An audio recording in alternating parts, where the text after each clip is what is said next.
Di sini perkenalkan saya Nindita Pirsanti. Di sini saya menjadi moderator yang akan memandu jalannya kegiatan pada siang hari ini, yaitu dengan narasumber kece kita yang bernama Kak Zaki Anwar Fahri.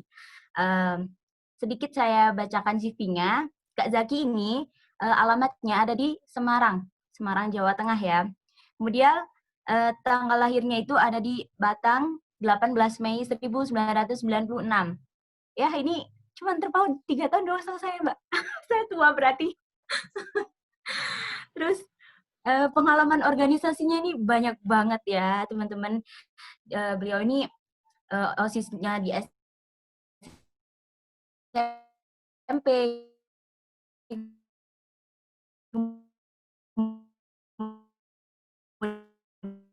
kemudian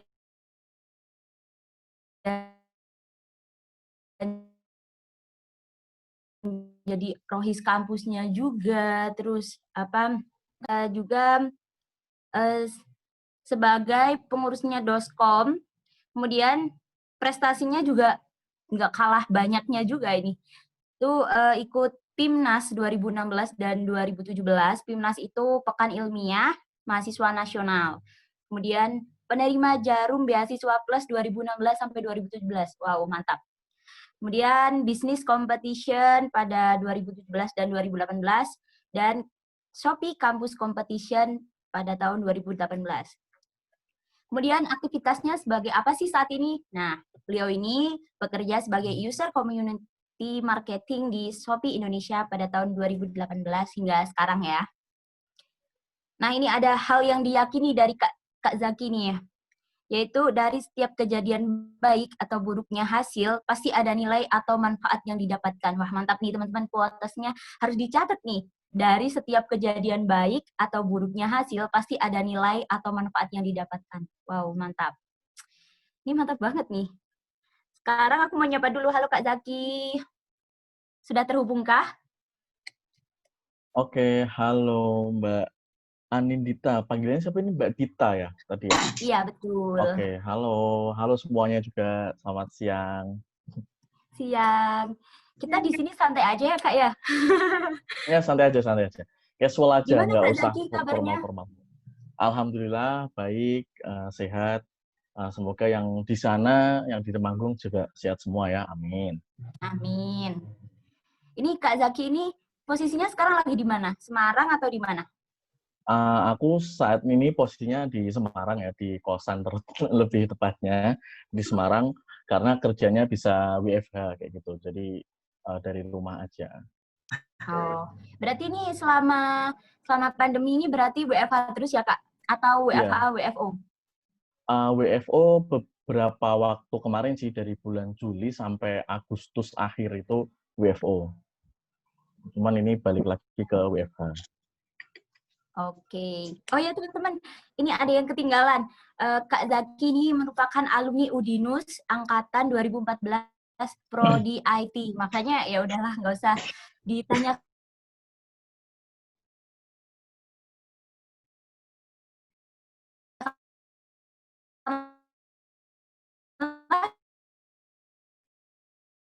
lagi kalau pinter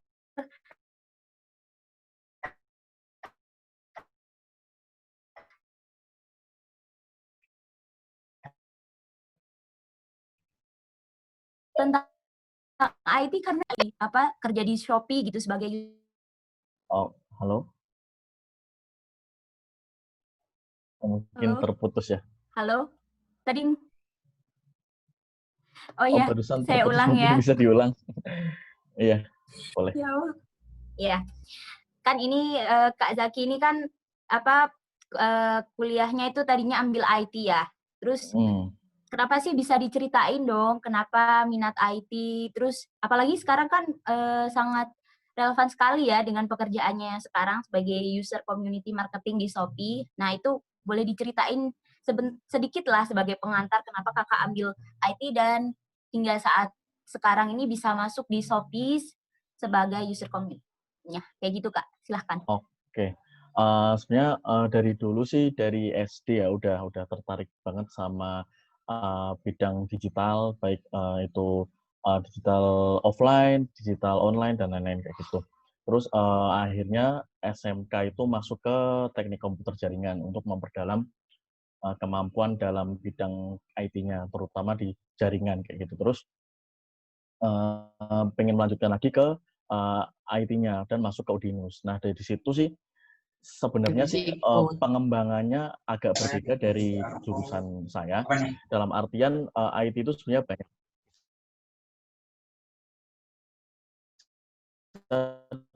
diambil dari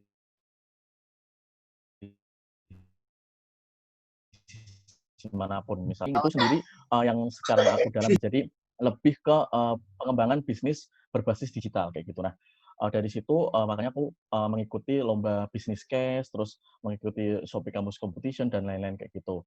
Terus masuk ke Shopee sendiri pun sebenarnya tugasnya bukan ke dasar IT ataupun ke pure IT, tapi lebih ke bisnis yang berhubungan dengan digitalisasi kayak gitu. Itu sih. Oh ya.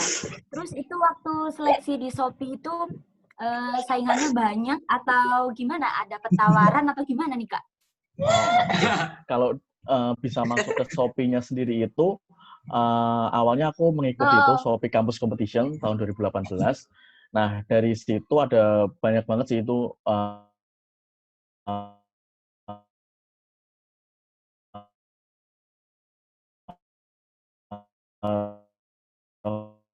universitas akan dipilih dan 10 kelompok ya itu masuk ke proses apa namanya itu proses seleksi berikutnya, yaitu kita harus mengimplementasikan atau membantu salah satu UMKM atau seller yang belum berkembang untuk bisa menggunakan Shopee dan bisa berkembang.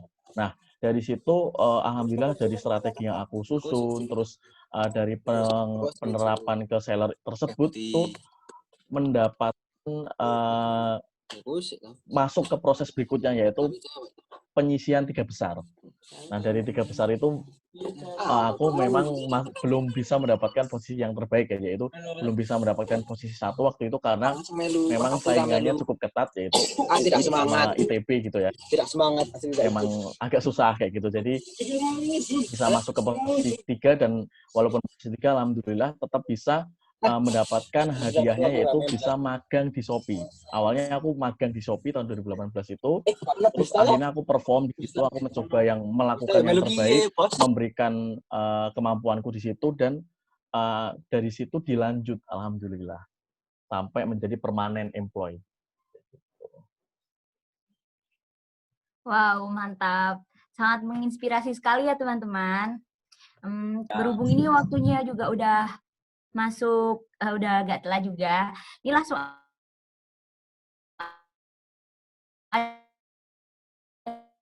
aja materi ya Kak. Silahkan boleh raise hand dulu, atau kalau yang malu bisa chat di kolom chatnya ya. Oke? Semakin kalian aktif, semakin kalian kepo, itu semakin baik kalian memahami materi yang disampaikan. Jangan lupa ya guys. Ya, silahkan Kak. Oke, ini aku share screen aja kali ya. Boleh Kak, boleh. Oke, halo semuanya, selamat siang ya. Sebelumnya perkenalkan kembali, nama aku Zaki Anwar Fahri, dari lahiran dari Batang ya gitu ya. Kita kurang lebih hampir berdekatan, Temanggung, Batang, berjarak berapa? Ya 1 kalau nggak salah ya, 1 kabupaten lah ya. Terus saat ini sih aktivitasku memang sebagai user community sampai saat ini kayak gitu ya. Terus selain itu aku juga sebenarnya antusias dalam pengembangan startup digital. Jadi sangat pengen punya startup digital kayak gitu dalam bidang apapun lah, masih membangun. Terus hari ini kita akan bahas tentang manajemen event ya, karena memang di kegiatan ataupun salah satu pekerjaanku sebagai user community di Shopee itu membuat event untuk komunitas. User community itu adalah komunitas pembeli Shopee. Jadi kita mengumpulkan pembeli-pembeli yang loyal menjadi satu komunitas, dan di situ kita maintain juga menggunakan event offline, online seperti itu. Gitu.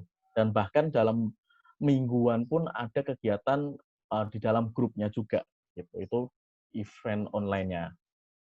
Nah, terus keseruan hari ini apa aja sih yang akan kita lakukan? Nah, ini keseruan kita hari ini yang pertama adalah kita akan memahami konsep membuat event yang baik. Itu seperti apa sih konsep event yang baik itu harusnya seperti apa kayak gitu. Terus yang berikutnya konsep event dengan design thinking. Jadi penjabaran lebih lanjutnya kita akan mencoba membuat perumusan event menggunakan design thinking. Nah, lebih design thinking di sini nanti lebih bagaimana sih konsep pemanfaatan design thinking itu tersendiri kayak gitu ya. Terus yang berikutnya mengaplikasikan unsur penting dalam persiapan dan pelaksanaan event sehingga persiapannya kita lancar dan pelaksanaan eventnya nanti juga berjalan dengan baik gitu. Terus yang terakhir adalah tips menghasilkan feedback yang jelas dari event tersebut. Jadi kan dalam pembuatan event itu kita juga harus mendapatkan feedback. Apa sih fungsinya feedback ini? Adalah untuk memperbaiki event kita, apakah ada kekurangan ke depan jadi bisa lebih baik, ataupun mendapatkan hasil yang sudah baik itu bisa diterapkan ke event berikutnya. Jadi seperti yang tadi aku bilang, yang udah dibacakan juga dari Mbak Dita, baik buruknya dari suatu hasil itu pasti akan mendapatkan sebuah nilai atau hal yang bisa kita dapatkan untuk penerapan berikutnya.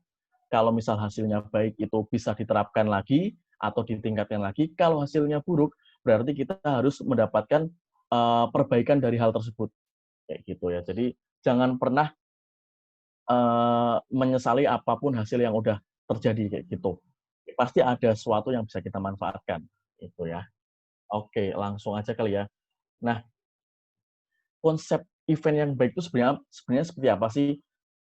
Event yang baik itu harus bisa menghasilkan beberapa dari 4 ini ya. Yang pertama, tujuan yang telah dirumuskan itu tercapai.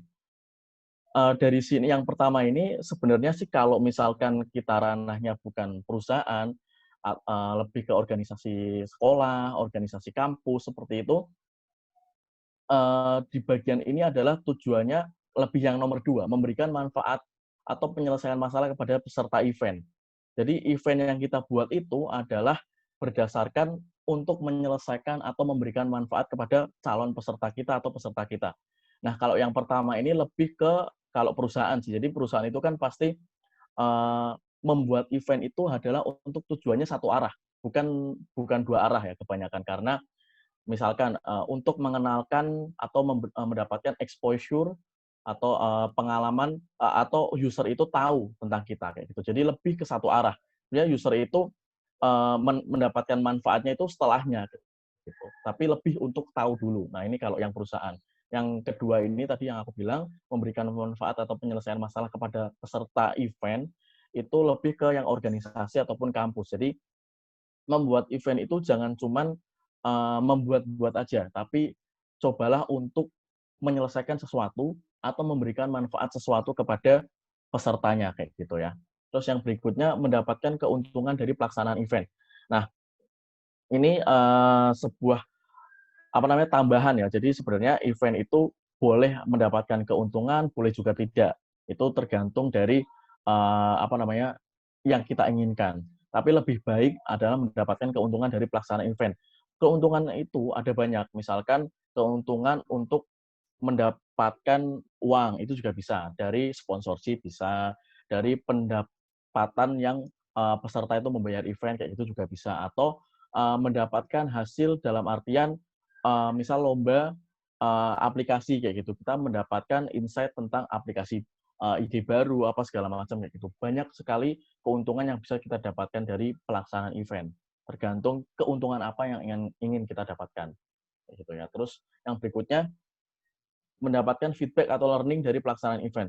Nah, ini sangat penting seperti yang tadi aku bilang, feedback atau learning itu penting banget karena bisa digunakan untuk perbaikan hal-hal yang kurang dari pelaksanaan event tersebut, kemudian bisa menerapkan, oh ternyata sesi ini itu banyak orang yang suka. Nah, berarti di event berikutnya yang mungkin bisa sesi tersebut itu bisa kita pakai kembali. Itu. Jadi 4 hal ini adalah untuk sebagai dasar yang kita pegang untuk membuat event yang baik gitu ya. Oke, terus kita lanjut ke keseruan berikutnya ya, teman-teman semua. Oke, masuk ke design thinking. Jadi konsep design thinking itu ada beberapa tahapan. Yang pertama adalah empati, terus define, idea, kemudian prototype dan juga testing kayak gitu ya. Jadi dari 5 ini akan aku jabarkan satu persatu. Yang pertama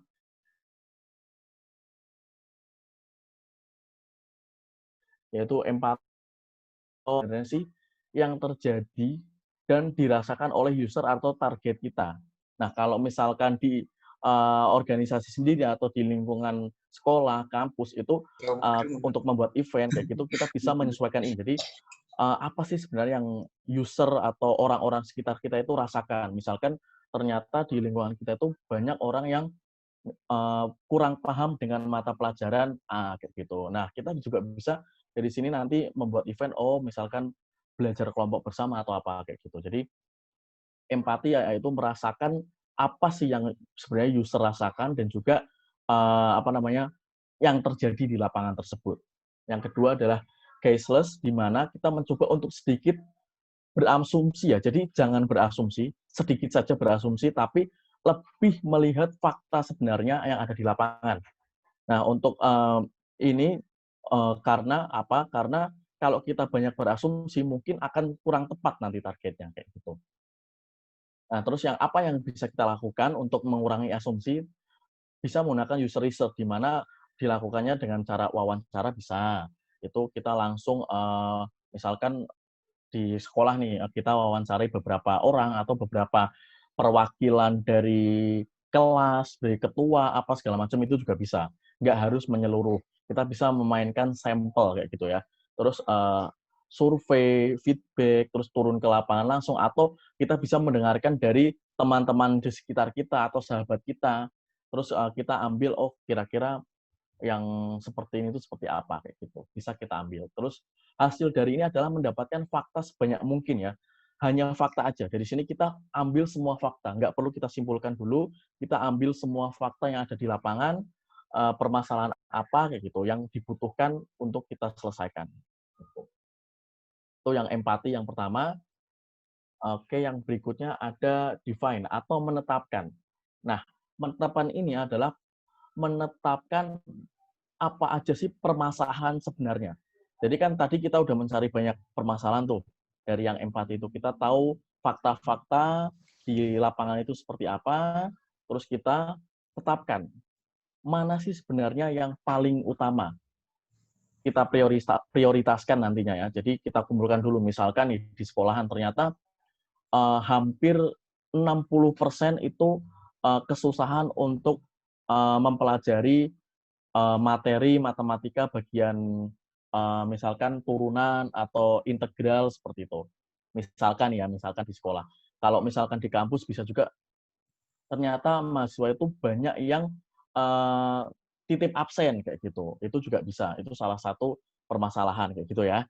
Nah, itu bisa ini mungkin diurutkan dulu dari paling banyak, terus kita buat prioritas. Mana sih yang paling bisa kita selesaikan? Prioritas ini tidak harus yang paling banyak masalahnya.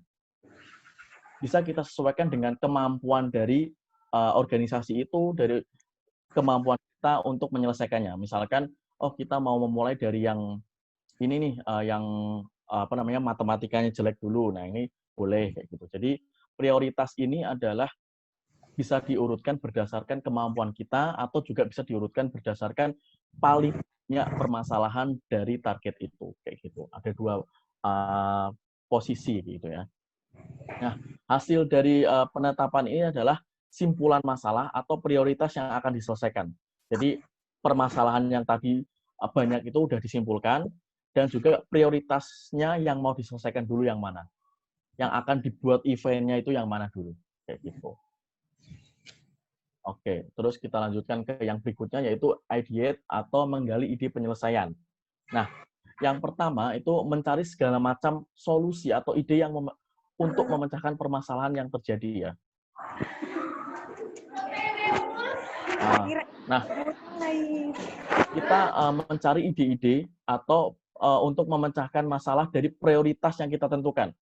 Misalkan prioritasnya tadi mengatasi siswa yang kurang paham dengan pembelajaran matematika di misal materi turunan, integral kayak gitu. Nah, kita kasihlah solusi.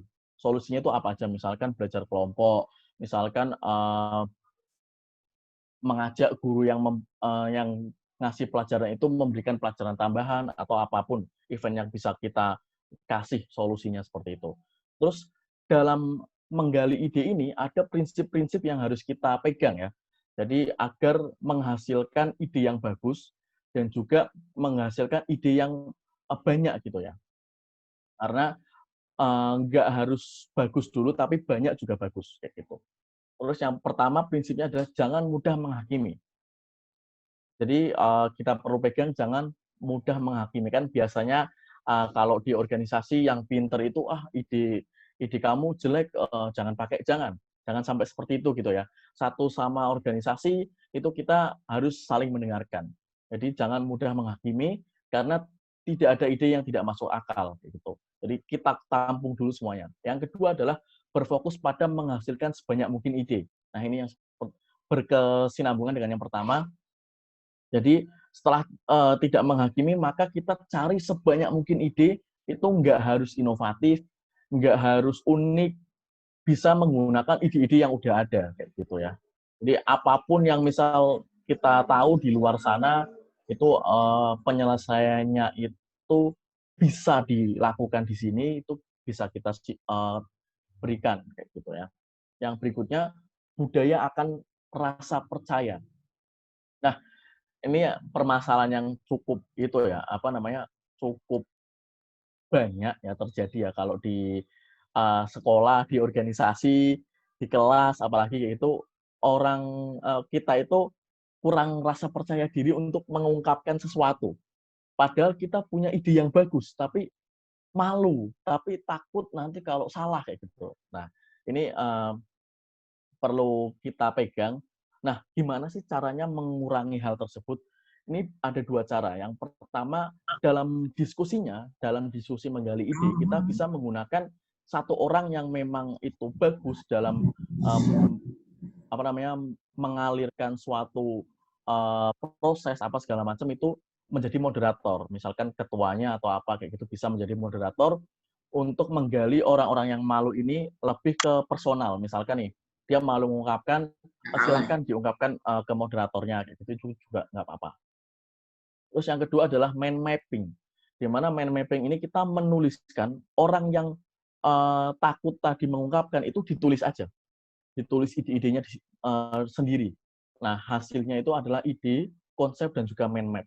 Ini aku jelaskan juga mind mapping seperti apa. Nah, seperti ini ya. Jadi, mind mapping itu kita orang yang tadi malu itu berfokus untuk mencatat ide dan juga cabang dari ide-ide tersebut. Cabang dari ide tersebut itu misalkan aku misalkan untuk menyelesaikan tadi ya matematika siswa yang sulit dalam pembelajaran matematika. Nah, apa aja sih misalkan satu membuat belajar kelompok dengan orang yang pintar. Kedua, membentuk bareng-bareng kelompok les ya, kita les bareng di guru atau di mana kayak gitu. Terus dari dua hal tersebut cabangnya apa nih? Kalau misalkan membuat belajar kelompok itu kadang nanti malah main sendiri, itu kekurangannya bisa dikasih di cabangnya. Malah main sendiri nggak jadi belajar.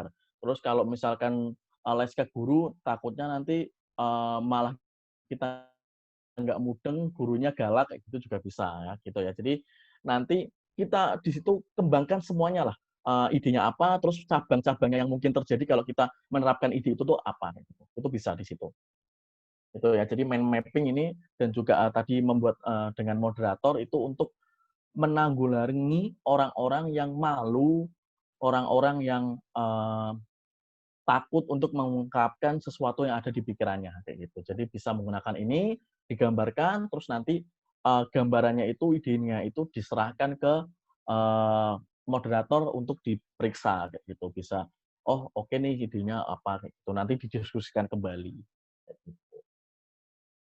Oke, terus yang berikutnya nih, sebenarnya prototype bentuk sederhana ya. Jadi apa namanya? Proses keempat dari design thinking adalah prototyping atau bentuk sederhana. Di mana prototype ini kalau dalam event itu sebenarnya sih butuh nggak butuh ya sebenarnya ya. Sebenarnya sampai yang tadi pun nggak masalah.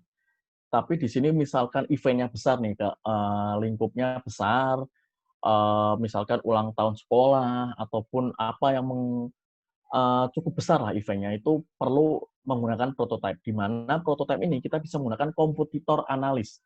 Kita bisa melihat penerapan ide tersebut ke event yang sudah terjadi. Misalkan SMA sebelah membuat ulang tahun itu di outdoor, kayak gitu ya. Idenya kita outdoor biar seru, biar rame.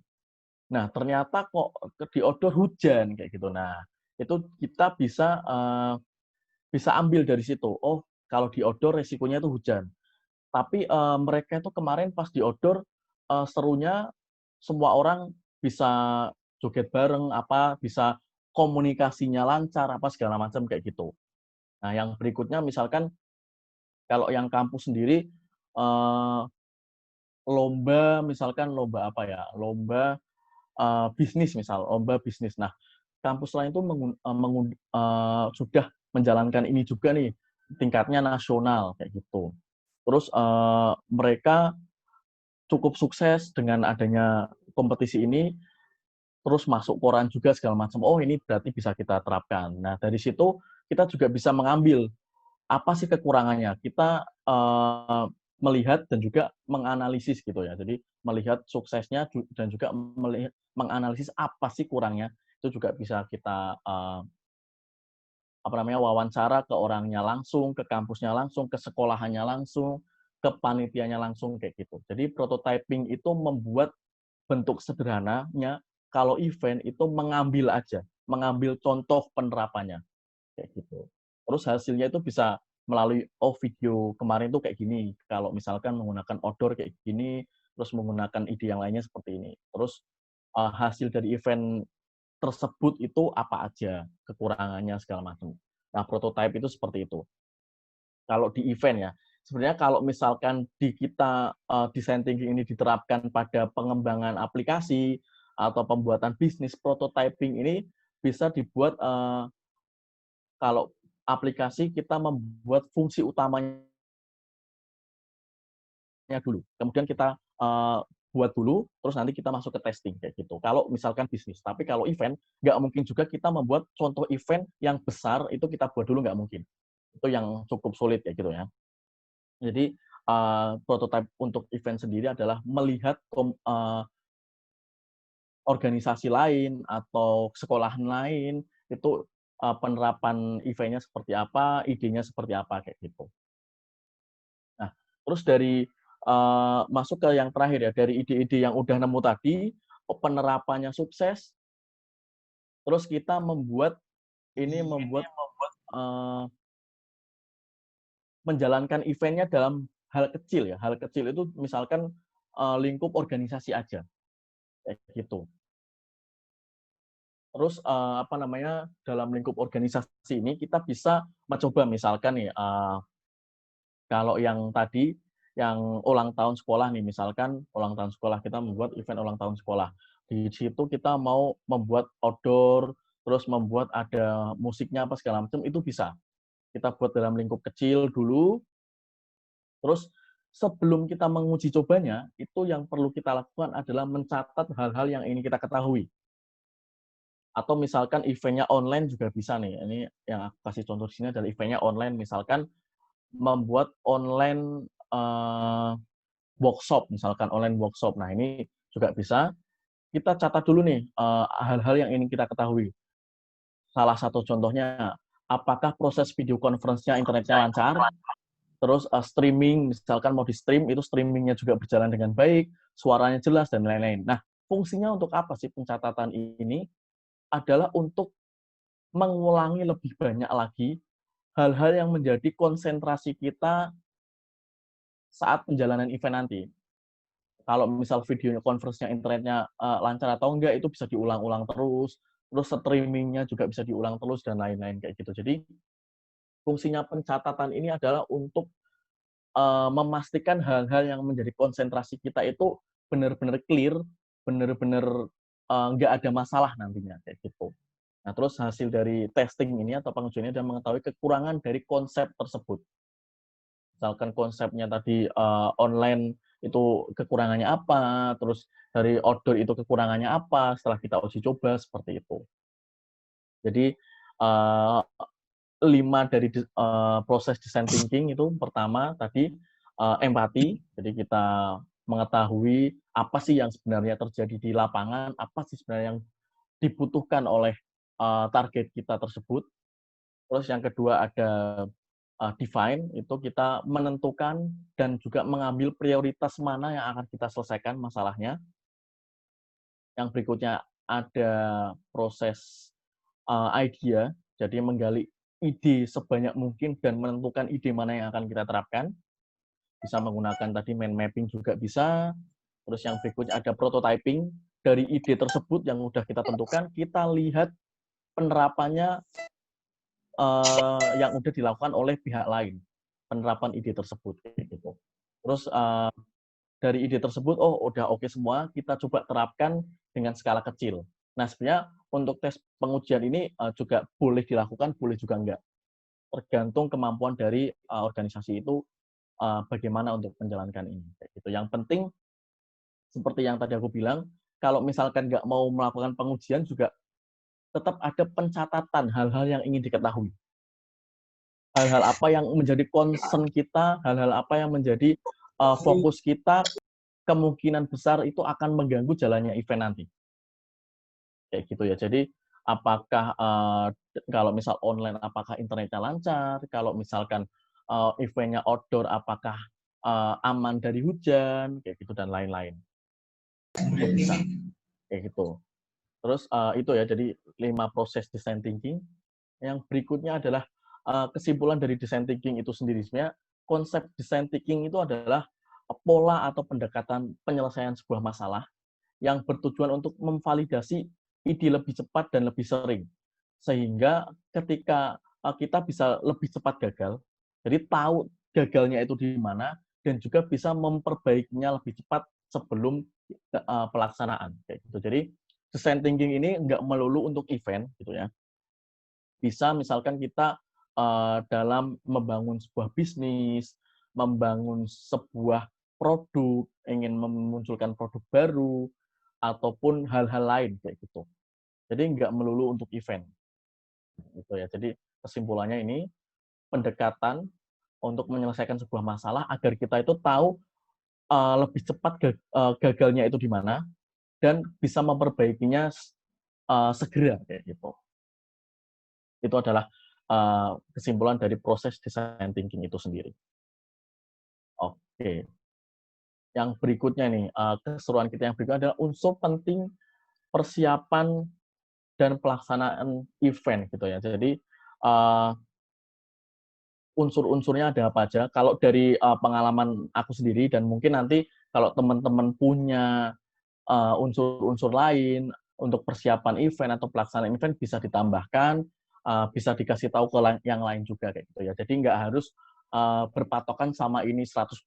Ini hanya dari pengalamanku dan juga apa namanya yang menurutku emang harus diterapkan. Gitu. Jadi bisa diterapkan boleh, ditambahkan juga boleh kayak gitu. Yang pertama, menjalankan proses design thinking yang tadi aku bilang itu dari setiap prosesnya itu bisa diterapkan untuk persiapan eventnya.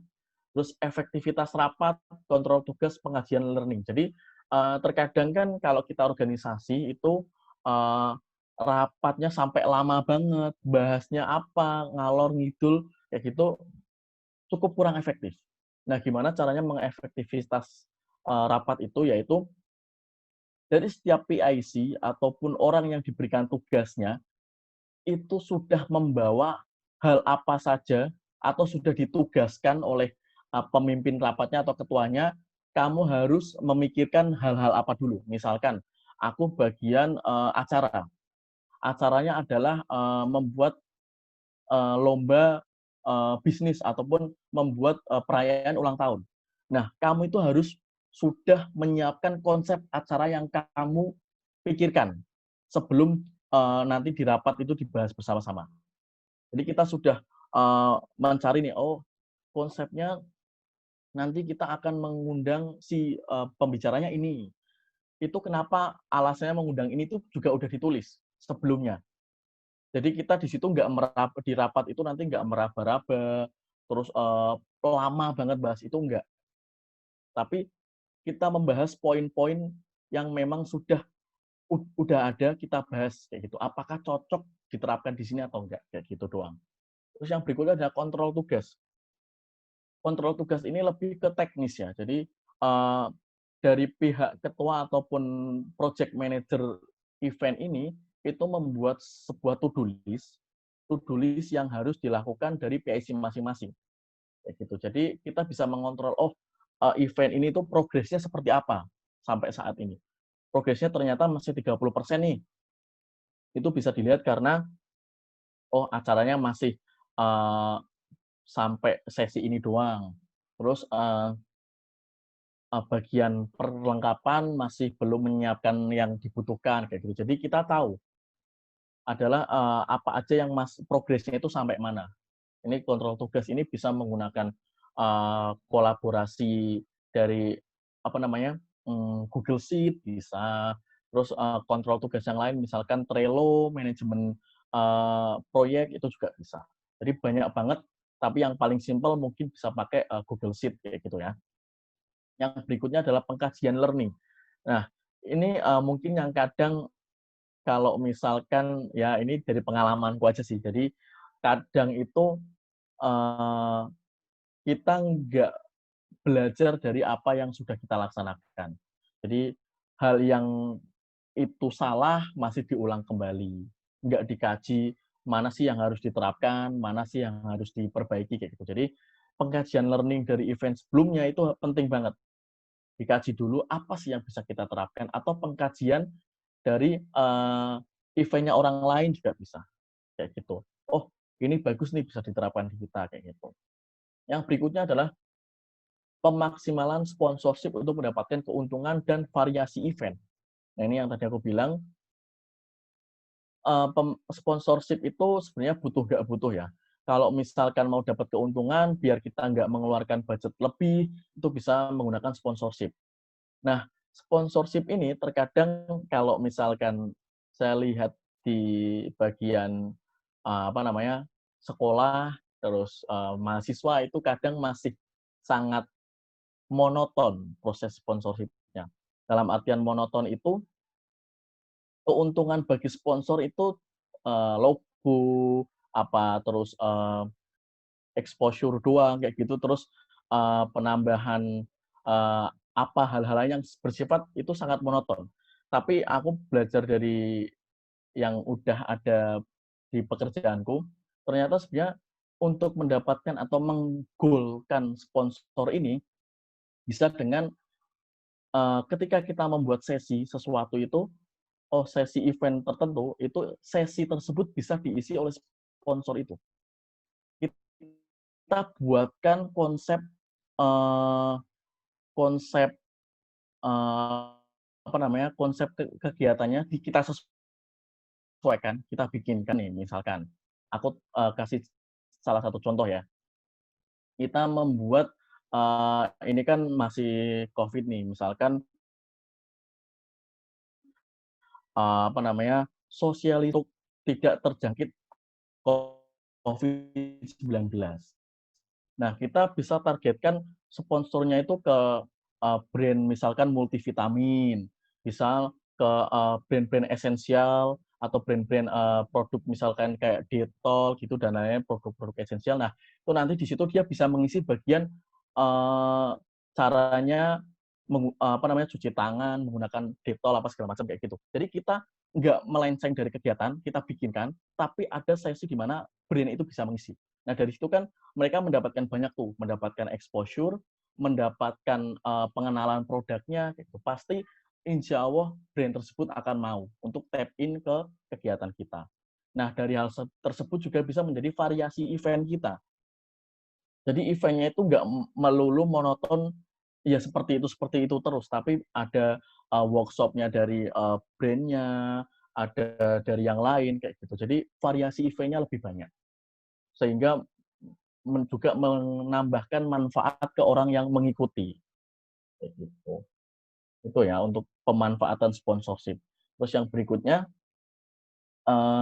gladi resik. Jadi gladi resik ini sangat penting untuk mengetahui proses keseluruhan dari event itu yang akan jalan seperti apa. Jadi gladi resik itu bisa dibuat H-2, H-3, ataupun H-1 minggu pun nggak masalah. Itu kita menjalankan proses keseluruhan event.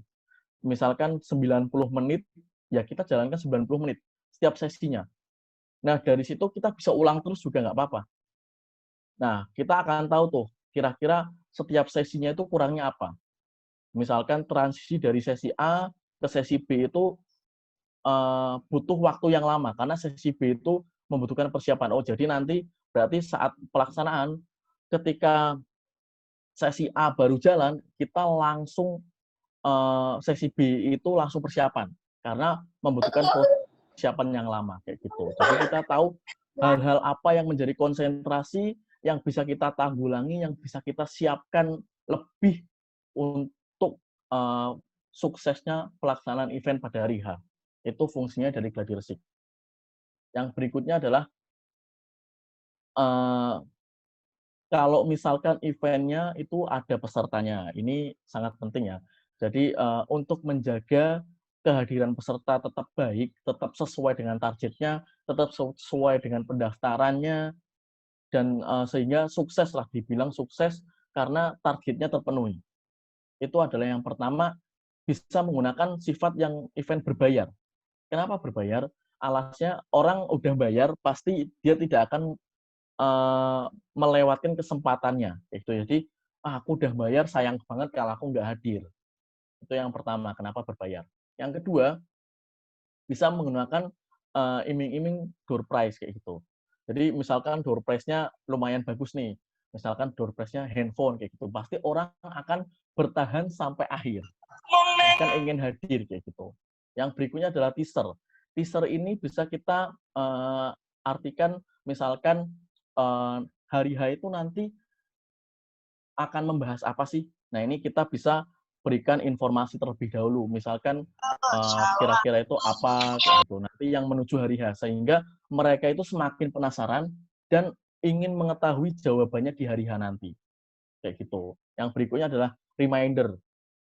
Nah, reminder ini kurang lebih hampir mirip seperti teaser, tapi lebih mengingatkan aja kalau ini. Misalkan eventnya besok nih, nanti kita reminder siang hari sebelum hari H gitu. Misalkan, halo Kak, jangan lupa ya besok eventnya ini mulai hadirnya jam segini segala macam kayak gitu juga bisa. Itu hal sederhana gitu ya. Terus hal-hal lain yang mungkin teman-teman di sini juga tahu untuk menjaga peserta juga boleh ditambahkan nanti kayak gitu.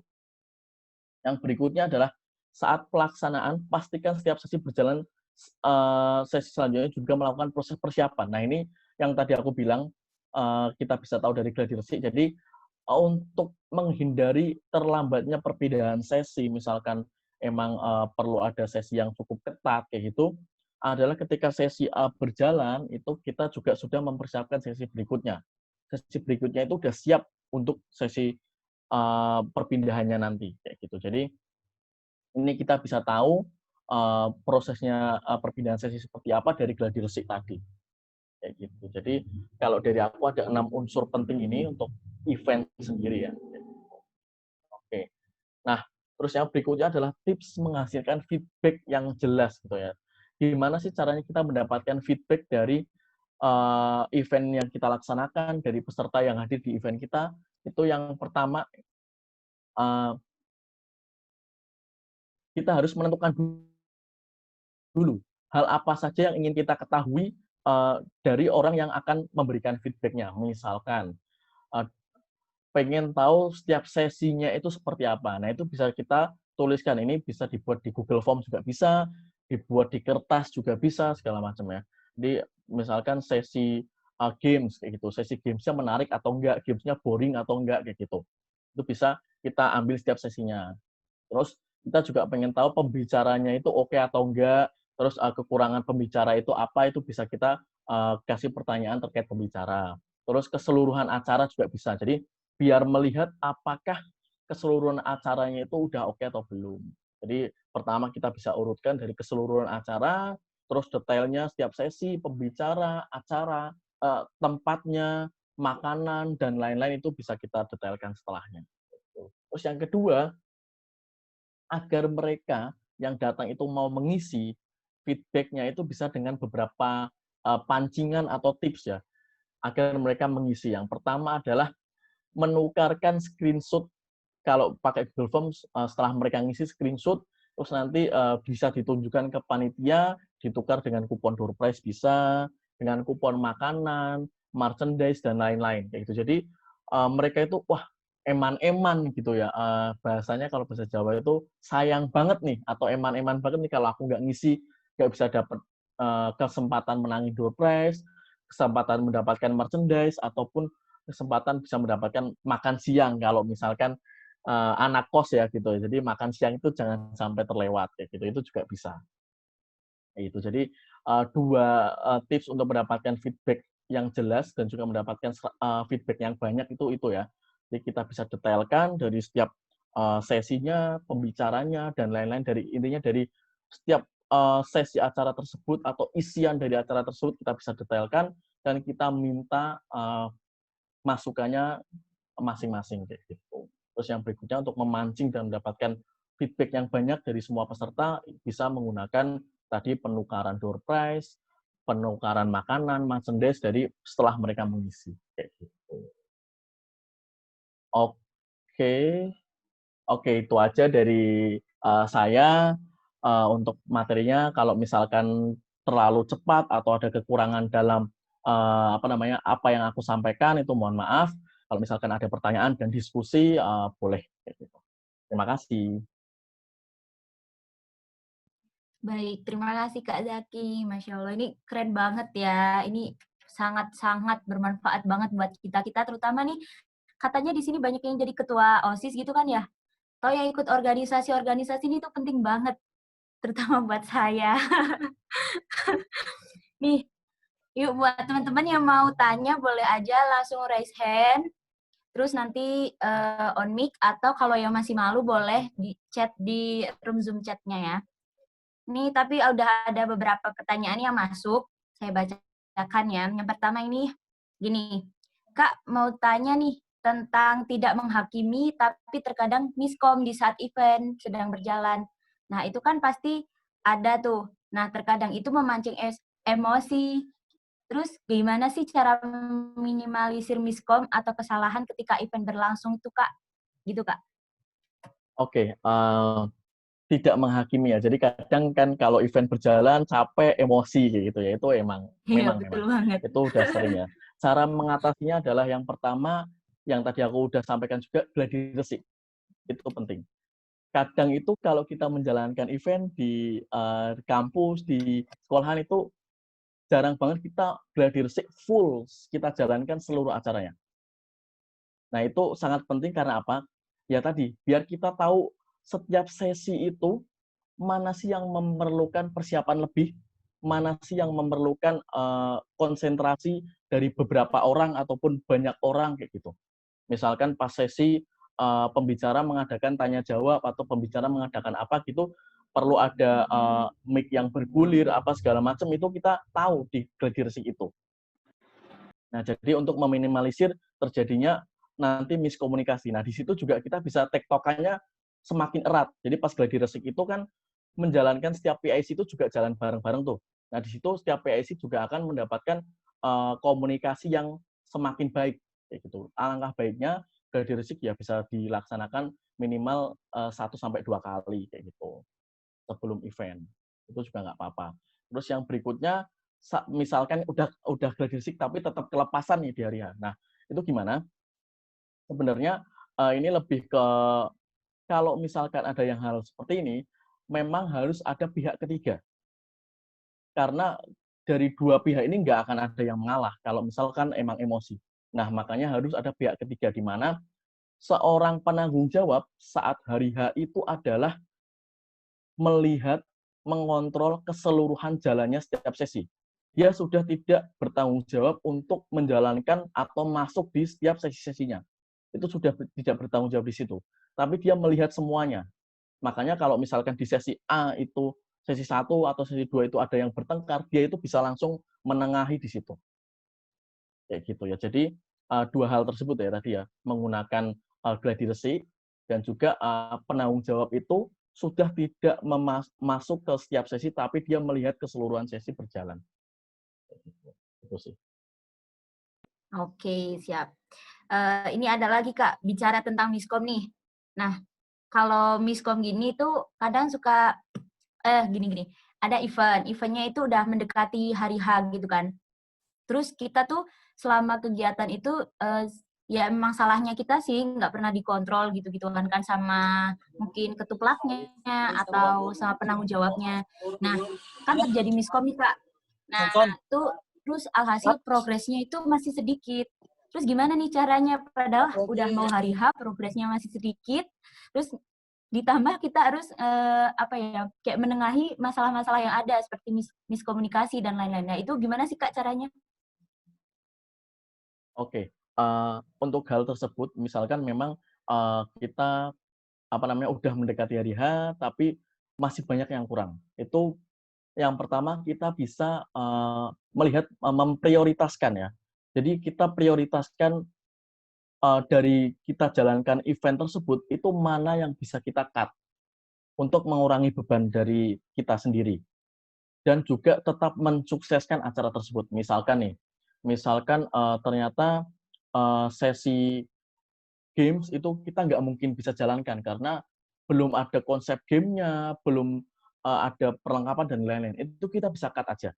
Kita tetap fokus ke sesi utamanya saja. Kayak gitu. Jadi yang pertama kita buat prioritas ya, mana prioritas dari event kita ini. Kayak gitu. Terus yang berikutnya lebih ke menambahkan ya. Jadi misalkan melihat apakah orang lain dengan tanggung jawabnya itu sudah selesai. Itu kita bisa alokasikan tenaganya, pemikirannya ke hal yang belum selesai tersebut. Kayak gitu. Jadi ada dua cara, kita cut dan prioritaskan mana yang paling penting dari event kita. Yang berikutnya adalah memanfaatkan sumber daya dari orang lain, baik pemikiran, tenaga, itu untuk menanggulangi kekurangan dari yang belum selesai kayak gitu. Itu sih. Oke, mantap. Terima kasih Kak. Ada lagi nih, Kak, kalau di Shopee itu kan buat eventnya kok keren-keren sih. Itu apakah proses persiapannya dan pelaksanaannya itu sangat-sangat riweh atau gimana nih? Terus apalagi mendatangkan bintang tamu yang keren banget. Terus mengelola sponsor yang baik tuh gimana sih Kak? Gitu Kak. Oke, oke. Baik, kalau alhamdulillah ya ini aku juga satu tim sama tim event. Jadi event dan user community itu satu manajer. Jadi kurang lebih aku tahu untuk event-event yang di Shopee yang berjalan itu seperti apa. Jadi untuk event di Shopee kalau ditanya ribet, ribet banget. Jadi memang persiapannya panjang banget, apalagi event yang besar.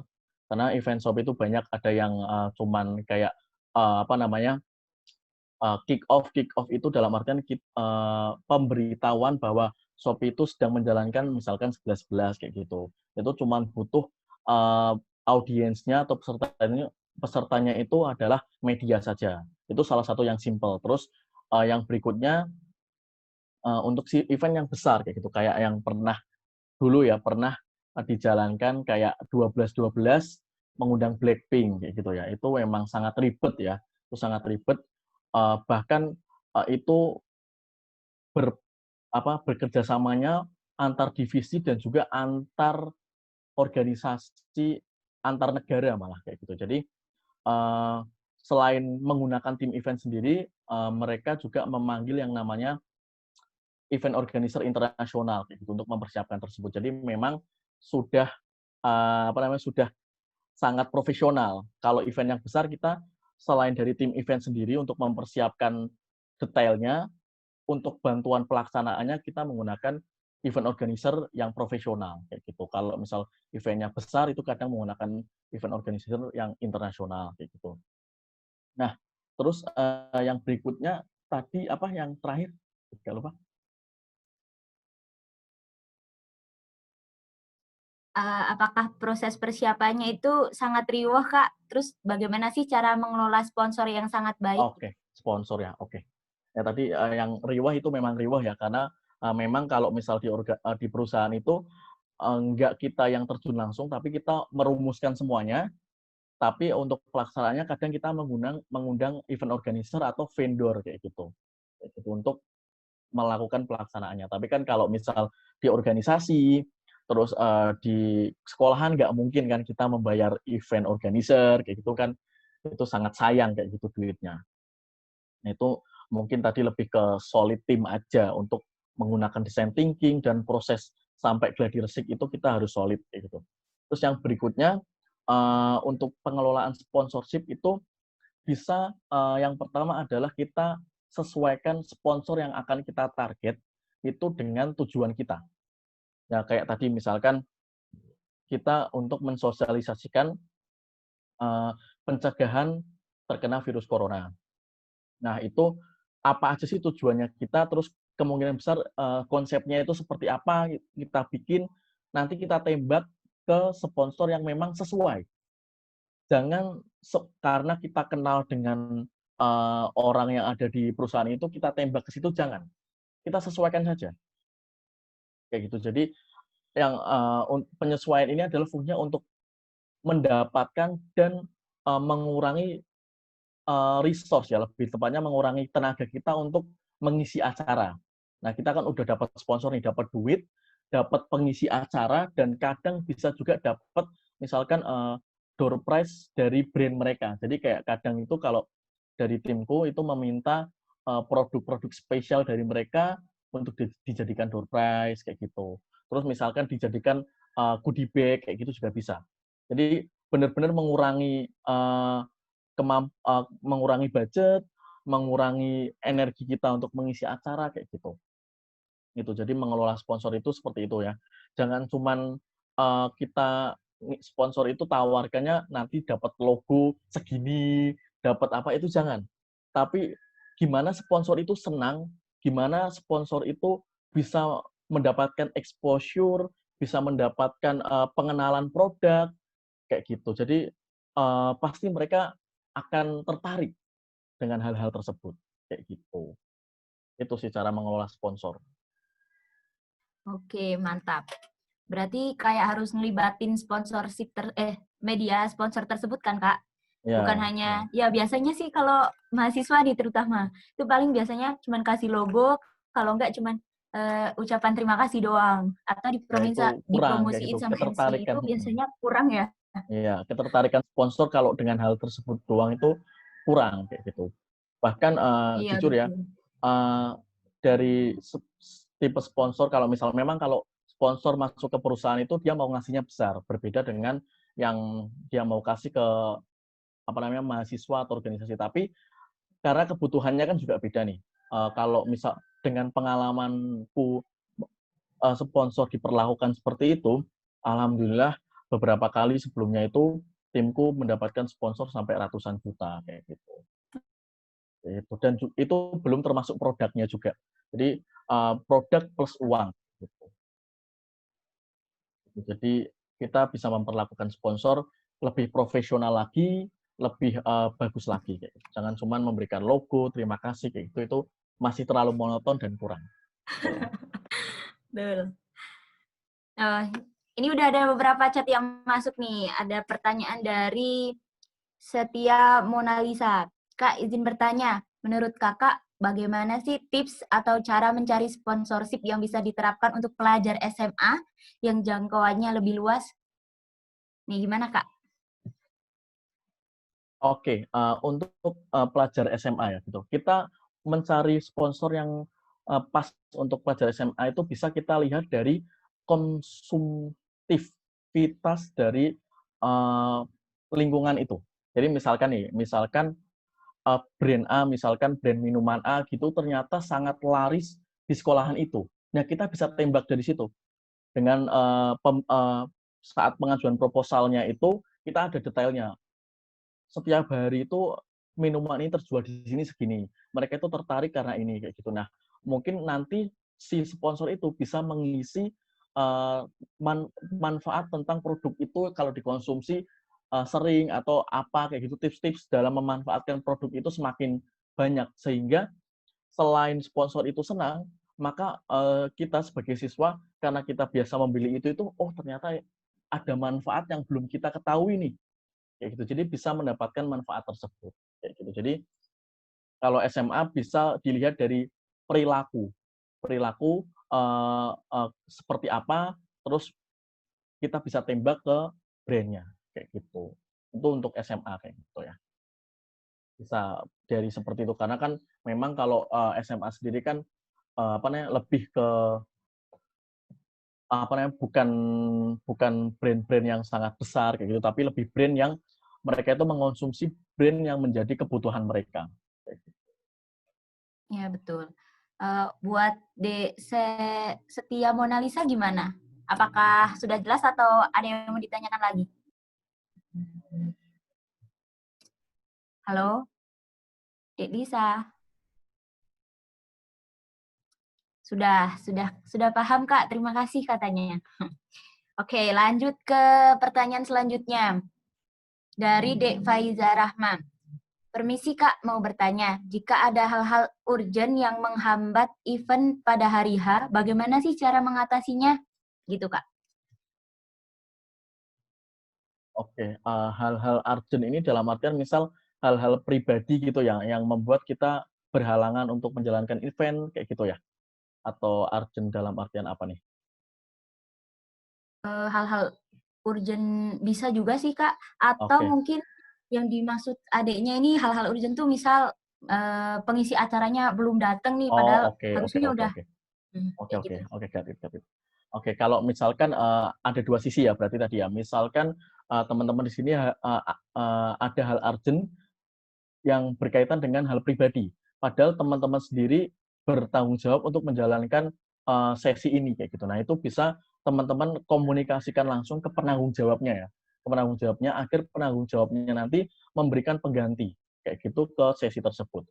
Terus kalau misalkan hal urgent pembicaranya telah datang, terus tiba-tiba ada misalkan kayak kita nggak mengundang rektor gitu misalkan kalau atau kepala sekolah gitu tiba-tiba datang kalau kita nggak kasih sesi atau kita nggak kasih apa kan kadang gimana gitu ya. Itu bisa juga diselipkan. Kalau misalkan memang ada rektor atau kepala sekolah kita bisa selipkan. Misalkan yang tadinya sambutan dari ketua pelaksana itu 10 menit, kita bisa potong. Sambutan ketua pelaksana 3 menit aja, sisanya buat rektor atau kepala sekolah. Itu juga bisa. Terus kalau misalkan pembicara kok ternyata terlambat atau tiba-tiba membatalkan H-1 atau pas hari H. Nah, itu solusinya adalah kalau misalkan terlambat, kita bisa ulur di bagian tertentu. Dalam artian, misalkan MC-nya mengulur di pembukaannya. Dikasih ice breaking dulu, itu juga bisa. Kalau misalkan terlambat datang. Terus nanti di sesi yang bagian sambutan itu juga bisa ditambahkan kayak gitu waktunya. Kalau misalkan terlambat datang nih. Terus kalau misalkan tiba-tiba membatalkan. Nah, untuk tiba-tiba pembatalan itu kita harus meminta maaf yang pertama ya tentunya. Meminta maaf kepada peserta karena apa namanya? Pembicara ini tidak bisa datang. Terus kalau misalkan ada penggantinya yang mungkin bisa segera kita hubungi, kita hubungi. Kalau misalkan dia juga bisa hari itu datang juga, ya silahkan.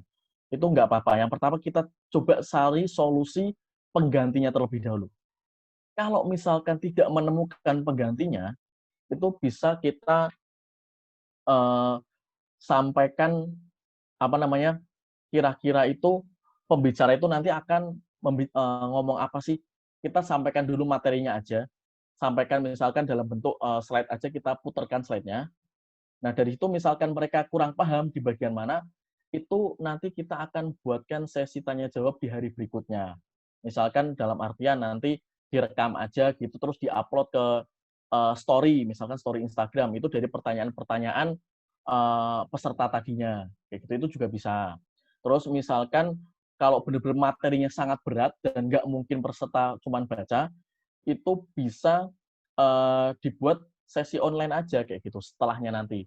Jadi event-nya kita selesaikan lebih cepat, kita sampaikan mohon maaf, dan insya Allah akan digantikan ke sesi online berikutnya kayak gitu. Nanti di Instagram Live bisa kayak gitu. Yang penting ada tanggung jawab dari kita. Tanggung jawab meminta maaf dan juga tanggung jawab penggantinya. Baik itu pengganti orangnya, baik itu pengganti di lain waktu, dan lain-lain. Kayak gitu. Itu sih.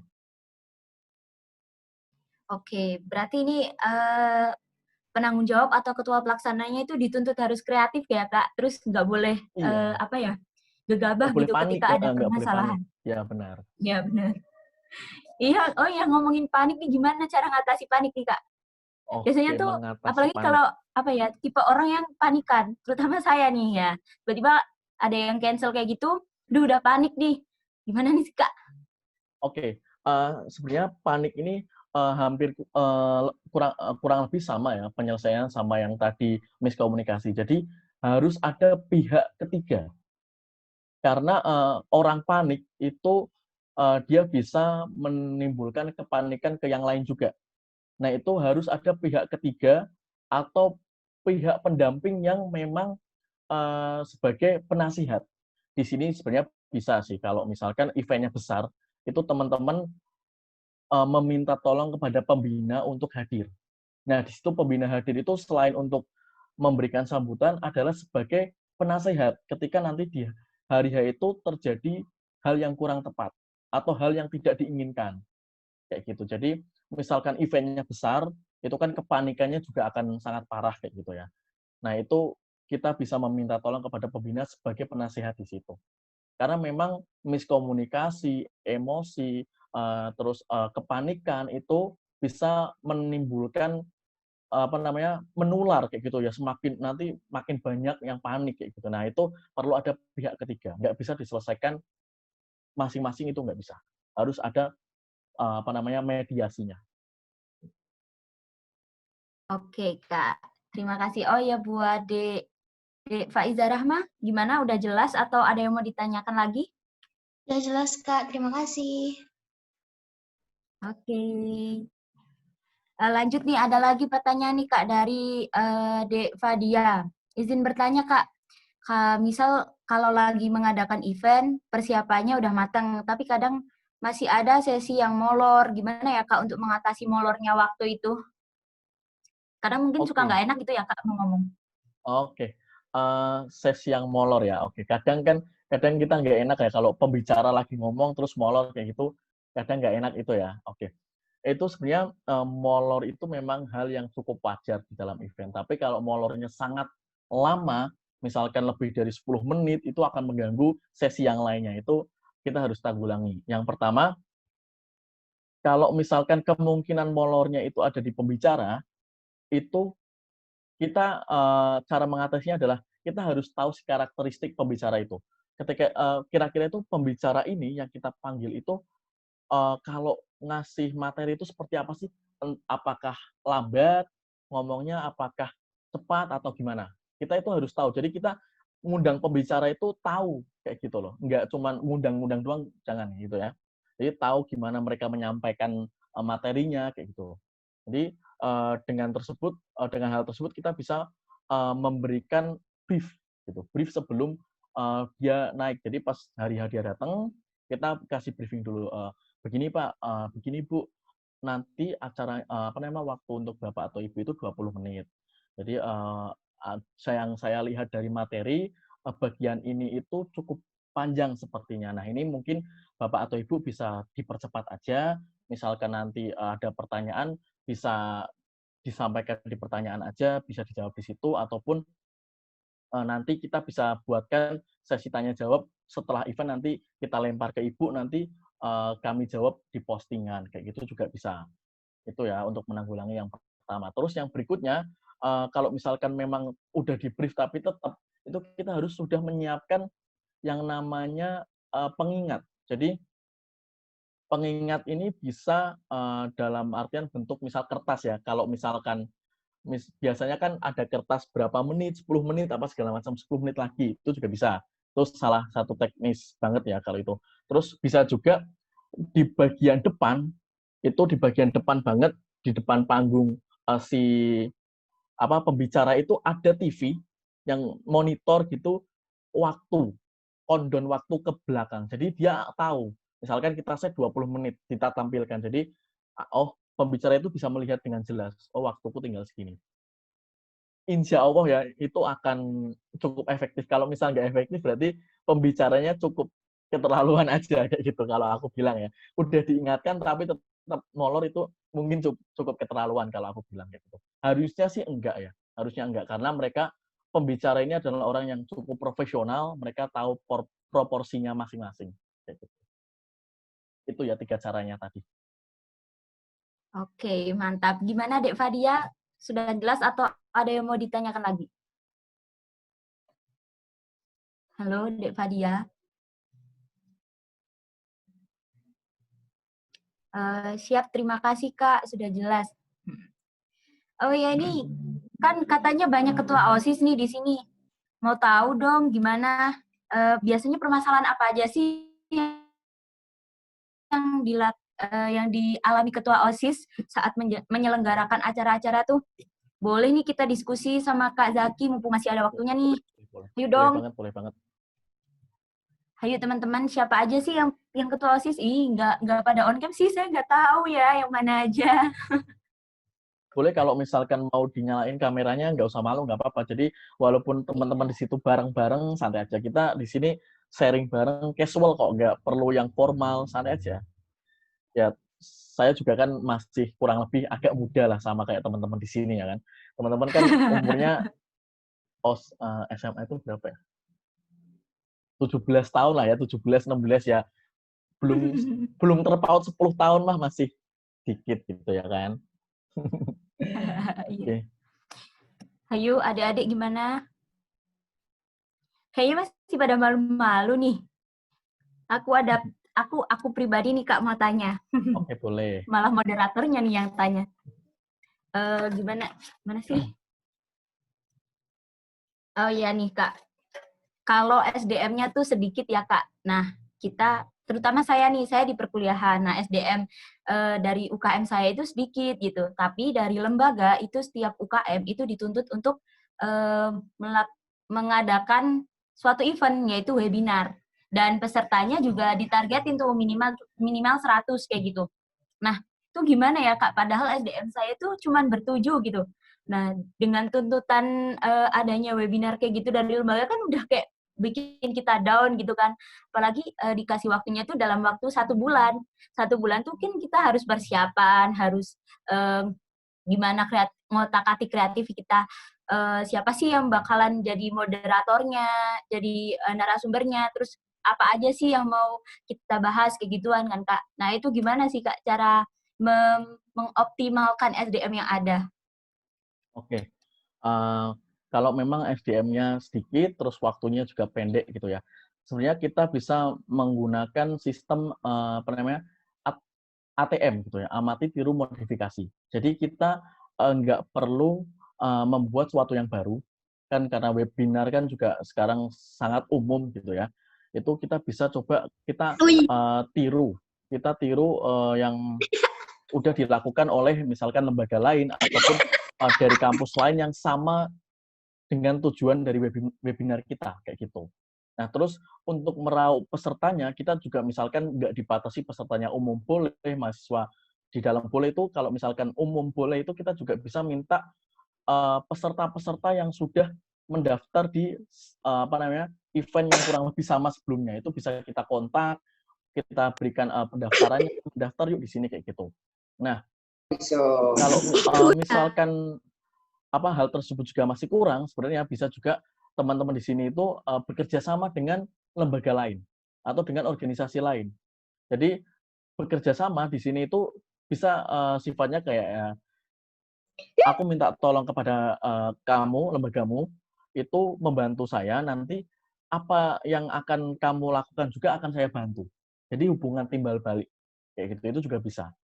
Iya tadi ya, jadi kita ATM, terus memanfaatkan resource yang pernah dilaksanakan oleh orang lain, kita amati tiru modifikasi, dan juga bisa juga menggunakan sifatnya kerjasama.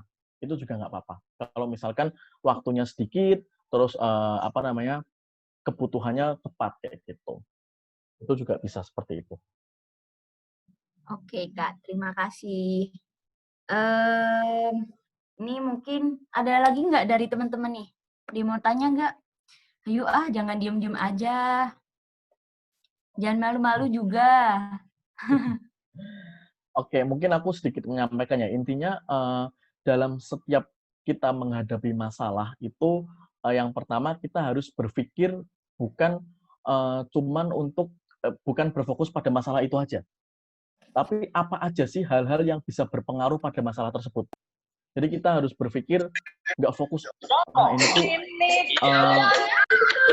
masalahnya apa sih, maksudnya kayak fokus ke situ nanti lama-lama akan waktunya habis sendiri. Tapi kita juga harus berpikir kira-kira apa sih yang berpengaruh dari masalah tersebut. Misalkan SDM-nya sedikit, misalkan tadi ya, waktunya bentar, SDM-nya dikit. Nah, dari situ kita jangan mikir, SDM-nya dikit, waktunya bentar apa ya yang bisa kita itu. Jangan terfokus di situ, tapi bisa ke SDM-nya dikit, berarti kita harus menambah SDM. Gitu. Jangan terfokus SDM-nya kita dikit, kita nggak bisa keluar. Jangan. SDM-nya dikit, berarti kita harus menambah SDM. Nah, tadi bisa bekerja sama. Terus, waktunya dikit. Gimana ya? Biar bisa ya. Amati tiru modifikasi aja. Kita pakai event yang udah jalan, karena tujuan event ini sama, kita pakai yang ini, tapi kita coba bedakan manfaat yang akan didapatkan. Jadi misalkan tujuannya kan agak beda, misalkan itu kita bisa maksimalkan di bagian itunya aja. Kayak gitu. Jadi jangan berfokus pada masalah tersebut, tapi bagaimana kita bisa melihat dari sisi lain jalan keluar masalah tersebut.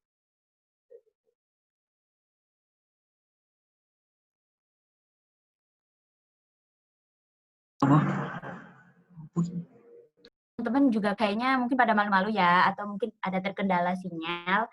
Langsung aja mungkin kita masuk ke closing statement aja. Terus sama mau minta nih motivasi kakak buat kita semua biar semakin semangat ketika buat ngadain event dan lain-lain gitu, Kak.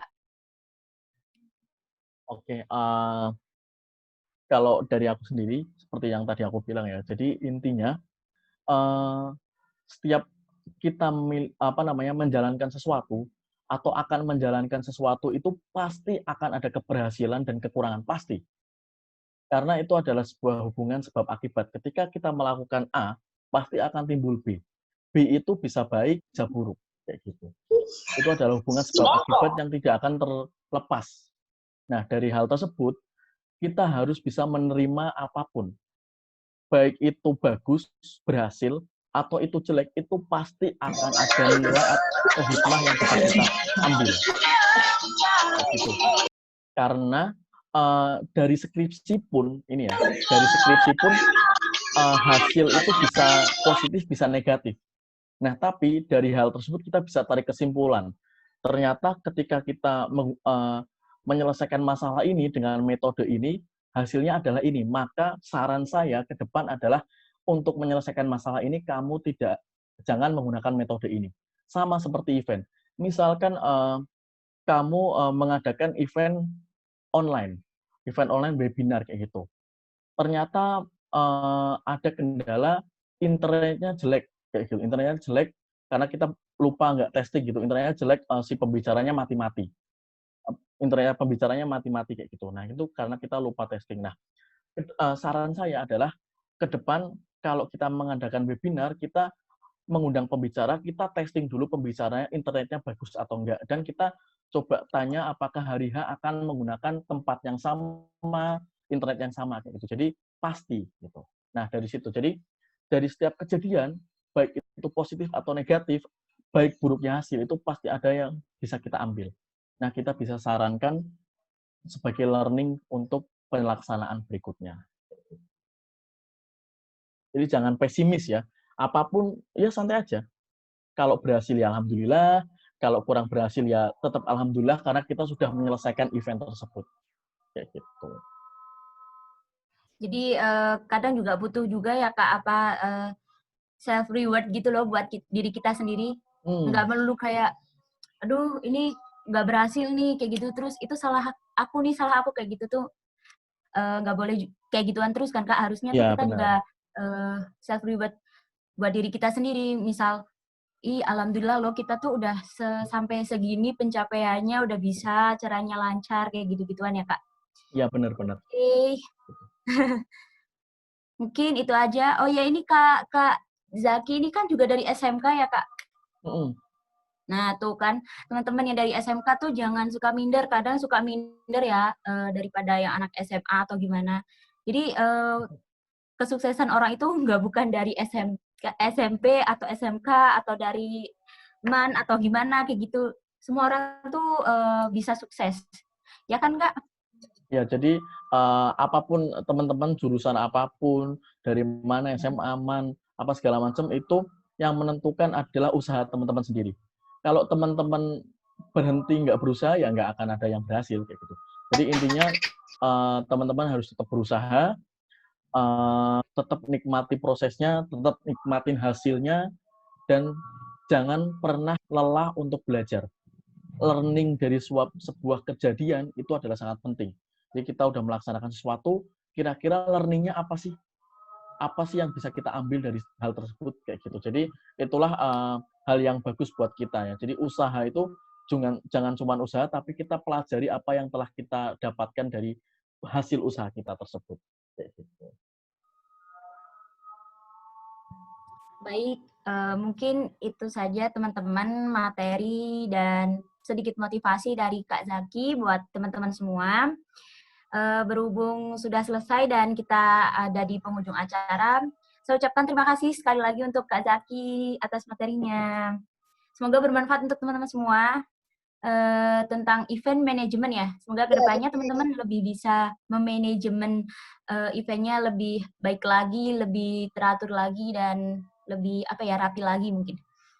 Kemudian aku juga mau minta maaf nih selaku moderator, mungkin kurang bisa nyaman buat teman-teman nih. Jadi teman-teman mungkin ada yang ngantuk atau ada yang tidur atau ada yang gimana nih. Gitu. Terima kasih atas semuanya. Akhirul kalam. Wassalamualaikum warahmatullahi wabarakatuh. Waalaikumsalam warahmatullahi wabarakatuh. Dadah semuanya, sampai ketemu di lain kesempatan. Sebelum itu kita SS dulu, foto dulu. Oh, boleh, ayo teman-teman, pada dibuka on cam dulu, bentar. Ya, tuh kan kalau on cam kan kelihatan nih mukanya.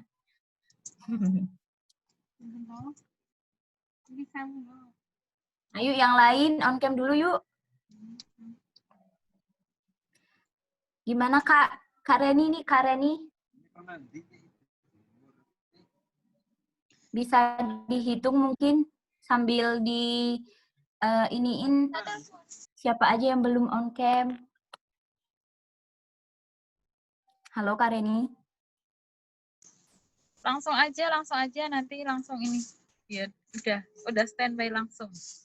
Oke. Ya udah. Siap. Silahkan Kak.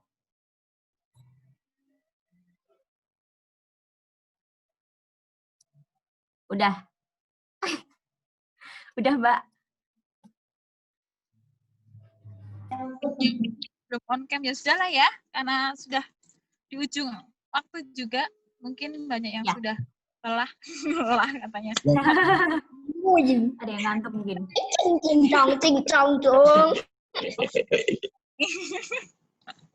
Siapa ini? Oke, terima kasih teman-teman semuanya.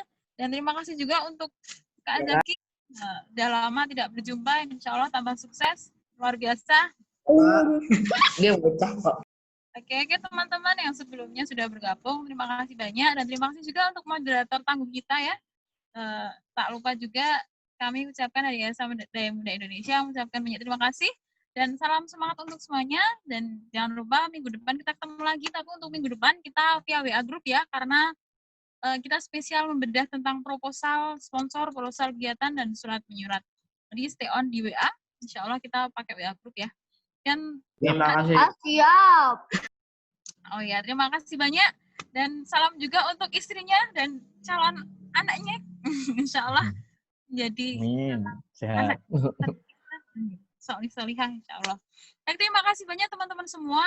Dan kami ucapkan semangat untuk semuanya. Ingat, kita aktivis juga harus berprestasi, bukan hanya ucapan aksi saja.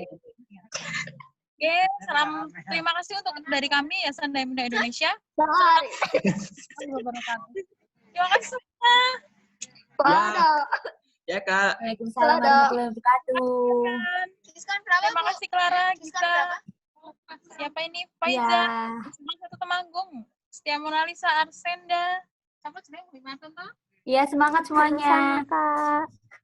Ayo tetap jaga kesehatan ya, tetap stay safe, stay healthy teman-teman. Terima kasih Doni. Walaupun masa pandemi harus tetap sehat. Semangat, boy.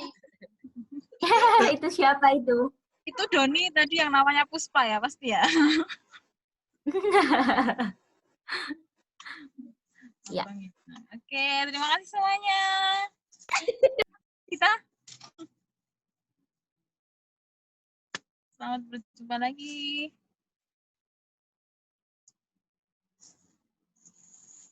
Monggo yang mau live, silakan.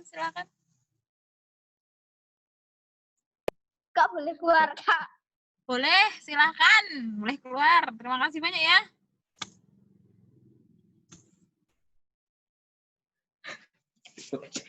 Makasih.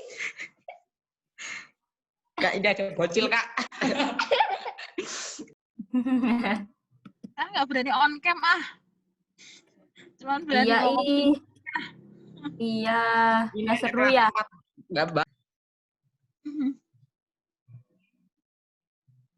Kalau aktivis harus berani tampil di Iya, depan. bener banget tuh. Siapa lagi yang masih nih? Abdul Aziz ini bobo atau gimana?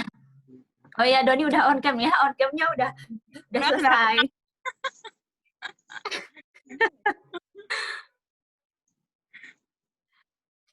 Enggak apa-apa. Oke, Kak Adita, barangkali saya bisa melobi lagi untuk menjadi moderator ya. Anda luar biasa. Boleh. Di Bandung. Ini di Temanggung apa di Bandung ini? Di rumah, di Temanggung dong. Di Bandung tuh besok insya Allah Januari, tapi nggak tahu juga sih Mbak. Kayaknya sih bukan Januari, malah Agustus kalau enggak. Karena harus nunggu vaksinasi juga kan? Vaksinasi?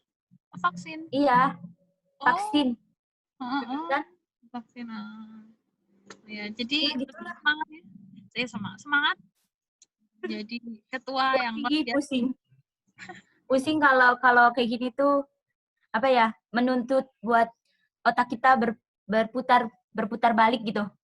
Misal kegiatannya tadinya kalau offline tuh kayak gini udah direncanain. Nah, sekarang langsung beda kan karena online. Ya, ini harus beda, makanya beruntunglah otak kita dipakai, karena selama ini kita hanya memakai 0,001% dari otak kita ya. Bayangin. Benar banget. Karena sekelas Einstein aja hanya memakai berapa? 17% ya? Apalagi kita ya. Benar. Ya, itu berarti aku nggak tahu dah. Itu IPA itu, nggak suka. Jadi ketika ada pandemi menguntungkan kita untuk selalu menggunakan otak. Berterima kasihlah biar selalu dipergunakan. Tetap semangat ya, Ibu apa tadi? Lentera. Iya. Sebenarnya tuh itu tuh karena apa coba Mbak? Yang 2018-nya itu pasif, jadi langsung ke 2019. Padahal aku tuh maba kan, waktu itu maba dan nggak ngerti apa-apa sebenarnya. Cuman karena aku orangnya bawel, ngeyel, langsung tuh ditunjuk dan dapat SK tuh, tiba-tiba dapat SK aja. Ya kan kalau udah dapat SK, gimana coba mau nolak? Ya benar. Tapi kan amanah itu tidak akan salah memilih pundak ya kan. Ya Allah. Iya sih, bener banget. Tapi nggak tahu lah, mana kondisinya waktu itu tuh benar-benar sangat-sangat buruk ya. Sangat-sangat buruk, kayak harus banyak yang harus diperbaiki dari segi administrasinya yang masih berantakan, terus relasinya yang sangat-sangat jelek banget, kayak terjadi perdebatan, perselisihan sana sini gitu sih, Mbak. Pusing, tapi alhamdulillah sih udah bisa teratasi sedikit-sedikit, walaupun aku sih ngerasanya masih berantakan ya, maksudnya aku belum bisa kayak tersusun rapi gitu. Mungkin aku harus juga bikin mind map gitu tadi. Mind map biar terus kayak life mapping juga, kayak yang pernah Bu Ren bilang, itu harus ada apa aja goals-nya, apa aja yang harus dicapai, kayak gitu-gituan. Ya sih. Oke. Semangat ya Dut ya. Oke. Abdul Aziz Ini kayaknya siapa yang nge-end? masih Al. Oke, kita end aja ya karena kayaknya Mbak Rani baru sholat ini. Untuk meng-end Oke, ya udah. kita end dulu. Oke. Semuanya semangat Dadah, ya, Mbak. Assalamualaikum. Dit. Iya. Apa-apa?